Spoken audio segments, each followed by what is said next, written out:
That's probably the big move of the day so far.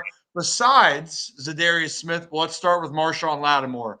He's going right down the road, down the Beltway, but to the other Maryland-based team, the Commanders, are saying, hey, we're in on this, and they make a big splash. I know Lattimore's recovering from a hamstring injury, but they clearly are making a move here to try to solidify themselves for the NFC East, which is just crazy to think, and beyond for hopefully a postseason run.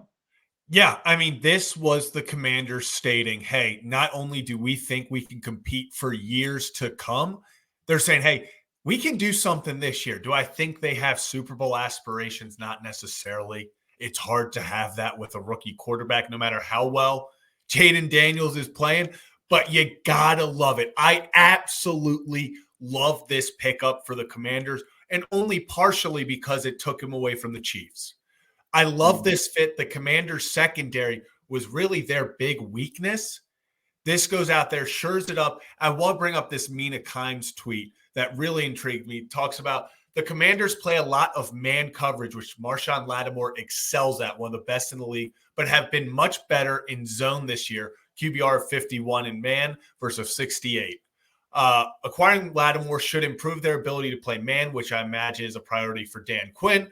Super fun trade. And what I love about this is how it opens and changes the defense and what they're capable of. If you're Washington, because we all know Washington, their D-line is the bread and butter of that defense. So if you give them a little more time, if you add Lattimore, he gives them a little bit more time to get to the quarterback. It helps the entire defense. Not only does this help them this year, they have him for multiple years now. So only giving up a third and a fifth, I believe. Marshon Lattimore, I got the whole thing from Shefty right now. Adam Schefter put out is when I move, you move. Just like that. Let me share the screen. Whammy. Let's take a look at this for one moment here, as you guys can see on this screen here. Did I have it right? Did I get it right? Am I doing it? There it is. Full trade. New Orleans gets Washington's third-round pick, fourth-round pick. It's sixth back. And then Washington's getting the Saints' fifth-round pick and Marshon Lattimore and Zach, which you just mentioned. They are getting them because of the money that has been given out on Marshon's contract so far. It's a prorated number that's just over $1 million. I think it was around 1.2. So really, really win-win for the Commanders. And again, how about this? You get a new owner, new front office, new head coach, new franchise quarterback, and then you go out and make a splash move while you were sitting in the driver's seat in the NFC East here with a team that's continuing to get more and more exposure, talent, belief. And this dude, Marshon Lattimore, man, he is a player. He's scrappy, and obviously it's going to be an upgrade. And thank goodness he didn't go to the Chiefs, which, by the way, side note, nothing could have been scripted more last night than the Chiefs giving up the lead to just win the game later on. You know, Zach, especially if you had fantasy implications. Not going to name names, but it's like the only way somebody that rhymes with Brian loses in a fantasy matchup is if Baker goes 90 yards and throws a touchdown on the final drive against the vaunted Kansas City defense, and he did. Yeah, I lost in overtime in 2 leagues. So literally it just needed Todd Bowles to go for 2. Marshon Lattimore would have been a great Raven. That is the one, I think, if you're doing secondary help. And it looked like, Zach, the Ravens were in on Lattimore. Clearly it didn't happen, and he goes down the road to a team that is having belief by the moment.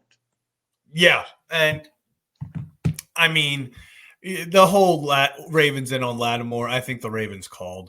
I don't necessarily think the Ravens were that in on Marshon Lattimore. I think it was more between the Chiefs and the Commanders.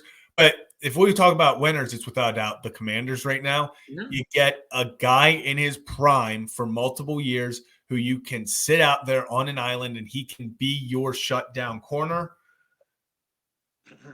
And the Ravens announced they have released running back Chris Collier. So I would assume that means Keaton Mitchell. Maybe it's called up. I saw the notification. I had a little last hope.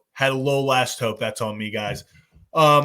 But yeah, biggest winner without a doubt for me is the Commanders. I think this is just completely shows that it's not, I hate to say it's an all in because you're just starting the Jane Daniels experience, but I love that they're saying, hey, we have a good team this year. We have an opportunity and we're going to go for it. We're going to see if we can make some noise, go out, get a guy that helps you this year and down the road.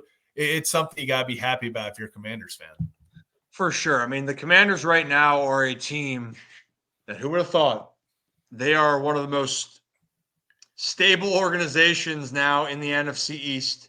They are going to be favorites potentially here down the stretch. I think Philly's going to give them a good run, but now defensively they're starting to get it together more and more with what Dan Quinn is bringing in with his system into Washington. And obviously Jaden Daniels continues to play at a high level and continuing to understand himself and get better at the NFL level.